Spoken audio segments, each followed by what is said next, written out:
This past year has been quite odd for me.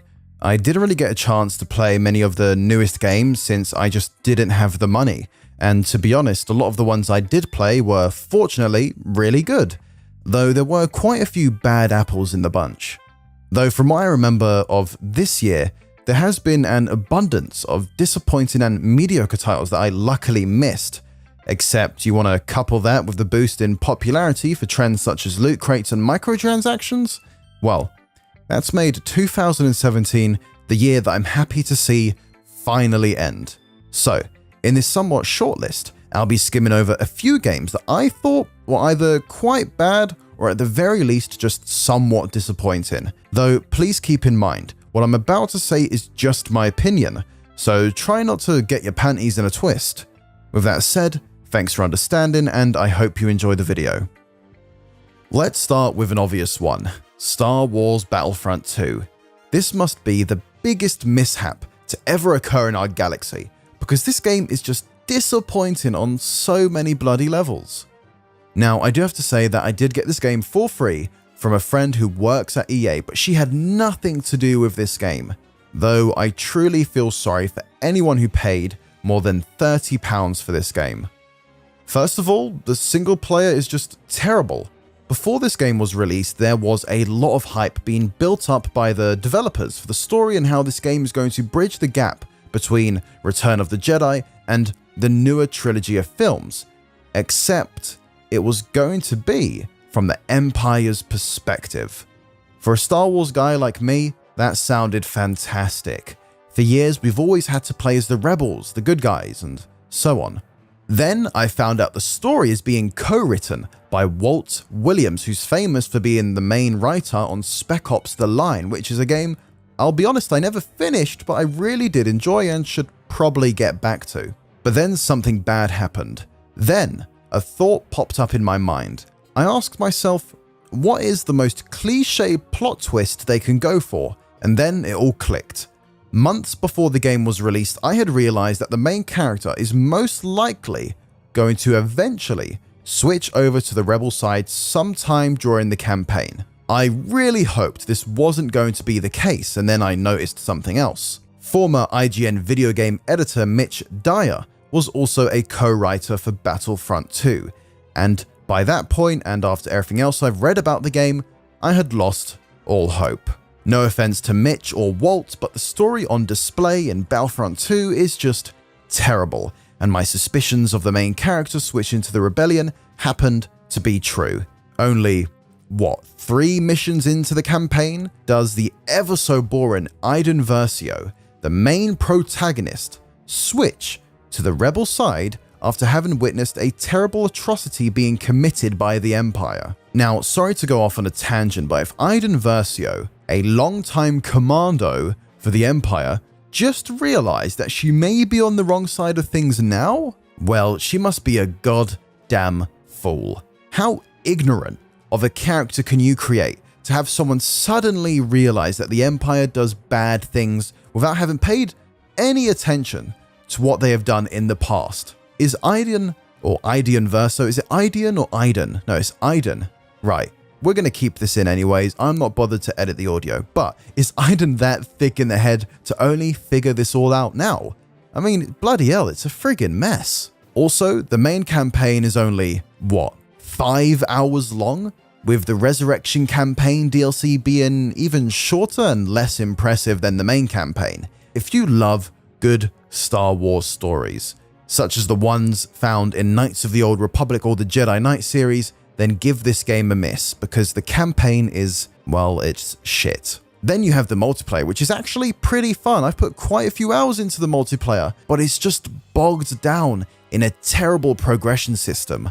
And I'll be honest, a reward system that actually rewards players that go for kills and not the objective, which makes most multiplayer matches a bit of a mess.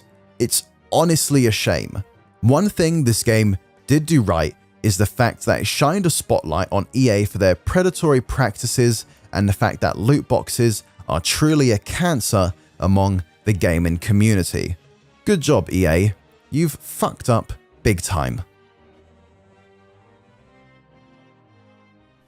The next game, and in a surprising move for anyone who isn't familiar with my channel or who has not seen my review, is Resident Evil 7. Is this game bad? No, not at all. Disappointing? Well, yes, a little bit. The main problems I had with Resident Evil 7 were the following. Disappointing enemy variety, and this one really stuck out to me because the enemy variety in Resident Evil 7 is pretty weak sauce, to be honest.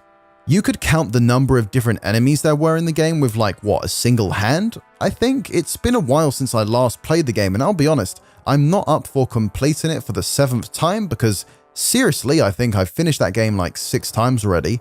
Though, let me get back on topic. Once you've encountered the first molded in the game, then you've essentially met 80% of the enemy roster.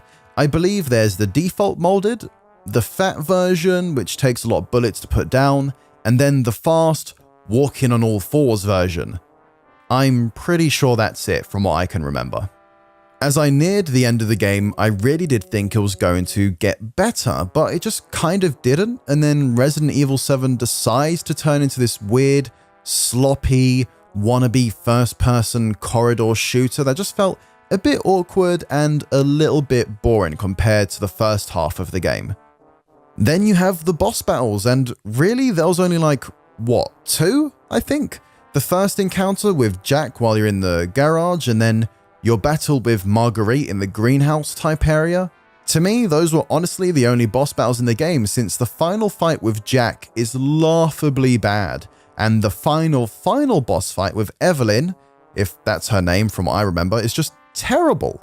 Lastly, the puzzles. They are non-existent, and they seriously hurt my enjoyment in the game.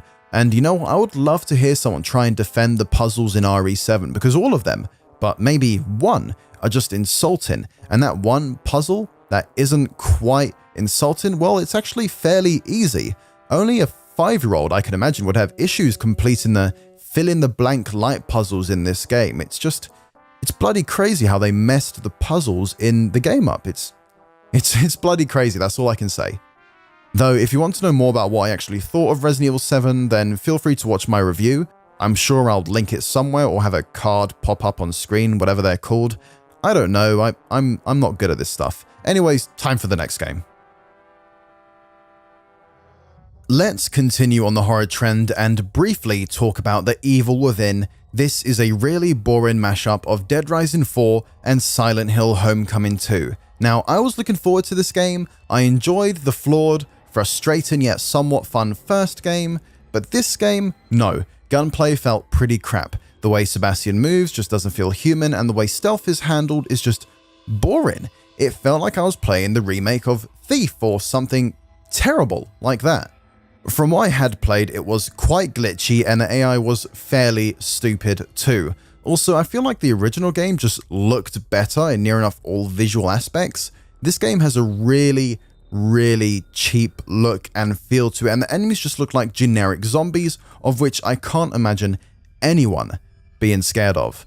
As I was playing through it, I was rapidly losing reasons to care, and I believe mid-stream on Twitch, I just decided to uninstall it and then just never look at it again, until now, actually. So yeah, that's it. Time for the next game.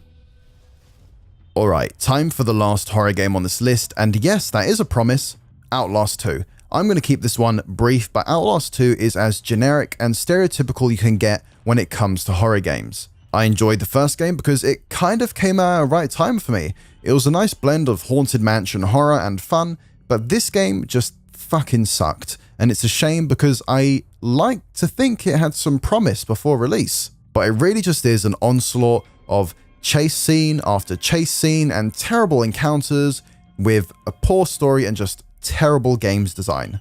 Don't buy this, just get a Nintendo Switch or something fun instead. Oh no. Oh Jesus. Talking about the Nintendo Switch, 1-2 Switch is up next. And I've only ever played this game once, and funnily enough, that one time was actually yesterday with my 9-year-old sister. And no, I'm not kidding, this actually happened. She got a Nintendo Switch for Christmas, and it came with Super Mario Odyssey and 1-2 Switch. And when we were playing 1-2 Switch, we both agreed that it wasn't really a good game, and that we never wanted to play it again. You know, when a 9-year-old just doesn't enjoy that kind of game, you know, with all the mini games and you get to mess around with everything, then you just know you've messed up. To be honest, this game is really a one-time kind of playthrough deal and doesn't even compare to games such as Wii Sports or Wii Sports Resort, which to this day are still a blast to play. Yeah, I think I'm done. So that's it for my most disappointing games of this year. As you can see, I really didn't play much in regards to naff games, but my next video is going to be on my favorite/best games of 2017. I hope you guys had a lovely Christmas, and I'll see you whenever I'm bothered to release that next video. Also, I have Twitter, I have Discord and other stuff too, so feel free to check out the links down below. And with that, bye bye. Thanks for watching.